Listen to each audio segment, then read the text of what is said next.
Salut à tous, c'est le journal du mondial. Le grand jour est arrivé pour l'équipe de France qui affronte la Croatie en finale de la Coupe du Monde ce dimanche à 17h au stade Loujniki de Moscou. 2 ans après l'échec en finale de l'Euro 2016, les Bleus auront à cœur d'effacer ce mauvais souvenir en ajoutant une deuxième étoile sur le maillot. 20 ans après le sacre de 1998, l'équipe de France va disputer une troisième finale dans son histoire. C'est une première en revanche pour la Croatie. Et avant ce match, Didier Deschamps aura probablement des mots très forts pour son groupe. Il connaît mieux que quiconque l'enjeu d'une telle rencontre dans une carrière de joueur. Sérénité, confiance et décontraction. Voici les maîtres mots lâchés par le sélectionneur tricolore samedi en conférence de presse. Les compos de cette rencontre, pas de surprise a priori ni d'un côté ni de l'autre.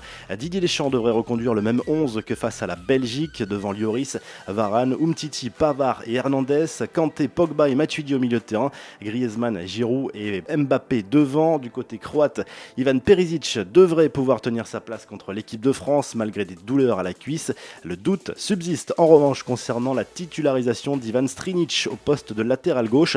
L'ensemble des journaux français font bien sûr leur une avec la finale de la Coupe du Monde. La bonne étoile, titre notamment le quotidien L'Équipe avec Kylian Mbappé en illustration, le symbole de la jeunesse française du côté des quotidiens régionaux.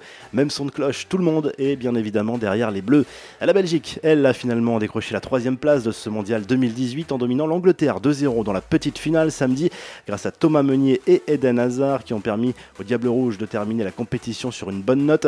À la fin de la rencontre, Eden Hazard s'est exprimé et il a estimé notamment qu'il a mérité d'être élu meilleur joueur de la compétition en toute modestie. Il a également parlé de son éventuel départ de Chelsea. Thibaut Courtois, lui, est revenu sur ses propos lâchés après la demi-finale contre les Bleus. Le gardien belge s'est tout simplement excusé, c'est tout à son honneur, après avoir déclaré que la France n'avait fait que défendre durant ce mondial. Et grâce à cette victoire 2-0, plusieurs milliers de Belges vont se consoler de ce mondial avec une télé totalement gratuite. C'était la promesse d'une marque d'électroménager si les Diables Rouges marquaient au moins 15 buts dans cette compétition. C'est chose faite avec le but d'Hazard. À la 82e, la note sera salée avec plusieurs millions d'euros remboursés pour cette marque qui s'offre malgré tout un joli coup de pub.